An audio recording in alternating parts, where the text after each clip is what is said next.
Deputy chief minister Shri Pawan Kalyan garu, BJP రాష్ట్ర party అధ్యక్షురాలు పురంధేశ్వరి గారు, గౌరవ పార్లమెంట్ సభ్యులు, గౌరవ శాసనసభ్యులు, గౌరవ శాసన మండలి సభ్యులు అందరికీ కూడా నా నమస్కారాలు.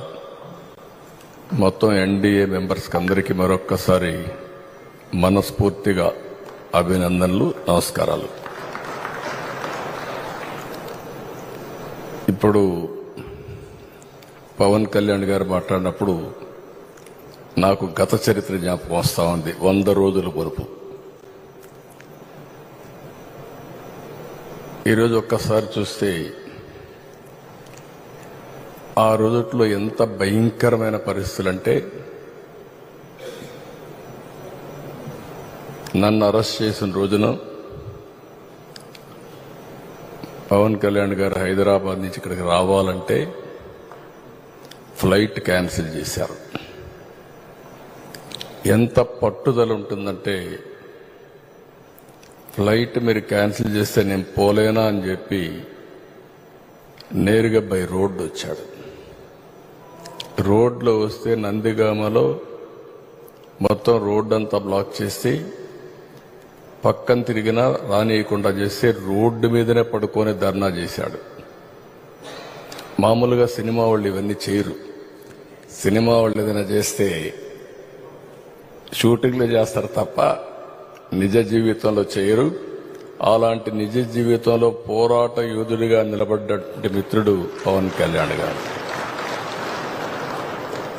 నేను ఈరోజు కూడా చూస్తున్నాను,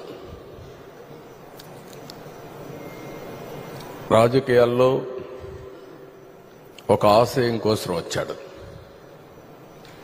2014 నాకు బాగా జ్ఞాపకం. తెలుగుదేశం బీజేపీ పొత్తు పెట్టుకున్నాం.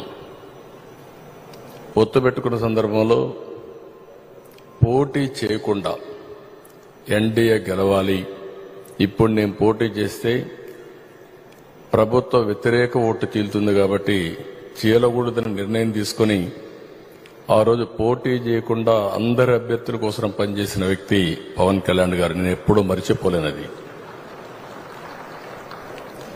నేను జైల్లో ఉన్నాను. జైలుకు వచ్చాడు. వచ్చినప్పుడు మాట్లాడాడు, చూశారు. అన్నీ ఆలోచించిన తర్వాత బయటెళ్ళి కష్టకాలంలో ఉన్నప్పుడు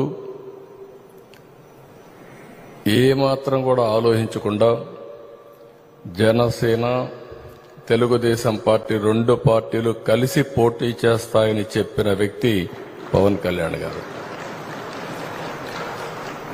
అప్పటికి వాస్తవంగా ఆలోచిస్తే బీజేపీతో పొత్తులో ఉన్నారు. మళ్ళా అక్కడ ఒక మాట చెప్పాడు, నేను బీజేపీతో పొత్తుంది, వ్యతిరేక ఓటు చేయడానికి వీలు లేదు, కాబట్టి పొత్తు మాత్రం తెలుగుదేశంతో ఉంటుంది, బీజేపీని కూడా ఒప్పించి అలయన్స్ లేకి తెస్తామని చెప్పిన వ్యక్తి పవన్ కళ్యాణ్ గారు. క్రానలాజికల్ గా మనం చూస్తే ఒకటి తర్వాత ఒకటి మేమిద్దరం చూశాం, ఒకే ఆలోచన చేశాం. ప్రజలు గెలవాలి, రాష్ట్రాన్ని మళ్లీ పునర్నిర్మాణం చేయాలి, ఒకే ఆబ్జెక్టివ్. సీట్ల విషయంలో కానీ మీటింగ్ల విషయంలో కానీ ఎక్కడ చిన్న కమ్యూనికేషన్ గ్యాప్ లేకుండా పనిచేశాం. నేను ఈ సందర్భంగా బీజేపీ పార్టీని, పురంధేశ్వరి గారు కూడా మనస్ఫూర్తిగా అభినందిస్తున్నా. ఎందుకంటే వారు కూడా ఈ అలయన్స్ రావడానికి ప్రధానంగా కృషి చేశారు. వేరే వాళ్ళు పార్టీ అధ్యక్షులుగా ఉంటే ఏమయ్యేదో నాకు తెలియదు, కానీ వారు కూడా ఏ విధంగా వర్కౌట్ చేయాలో వర్కౌట్ చేశారు. కేంద్ర నాయకత్వం కూడా ఈ విషయంలో మీరు గుర్తుపెట్టుకోవాలి. నేను పవన్ కళ్యాణ్ గారు ఒక అగ్రిమెంట్కి వచ్చాం. మేము ఇక్కడ ఒక ప్రెస్ కాన్ఫరెన్స్ పెట్టాం. పెట్టి ఎవరెవరు ఎన్ని సీట్లు పోటీ చేస్తాం చెప్పేశాం. కేంద్రం ఒకసారి మాట్లాడాలంటే కేంద్ర నాయకత్వం బీజేపీ, నేను ఆయన ఇద్దరం ఢిల్లీకి వెళ్ళాం. పోయినప్పుడు వాడు మాట్లాడినప్పుడు ఒకే మాట చెప్పారు, అందరం కలిసి పోటీ చేస్తే బాగుంటుంది, అందరం కలిసి చేద్దామని అమిత్ షా గారు, నడ్డా గారు ప్రపోజల్స్ పెట్టినప్పుడు మేమిద్దరం కూడా ఒకే అభిప్రాయానికి వచ్చాం.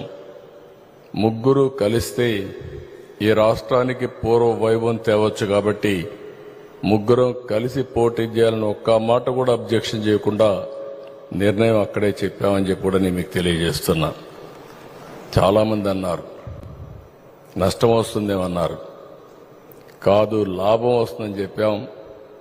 ఆ రోజు మా ఇద్దరి క్యాలిక్యులేషన్ ఏంటంటే ఇద్దరం కలిసి కేంద్రంలో బీజేపీ కూడా ఉంటే ఈ రాష్ట్రానికి న్యాయం జరుగుతుందని ఆలోచించాం.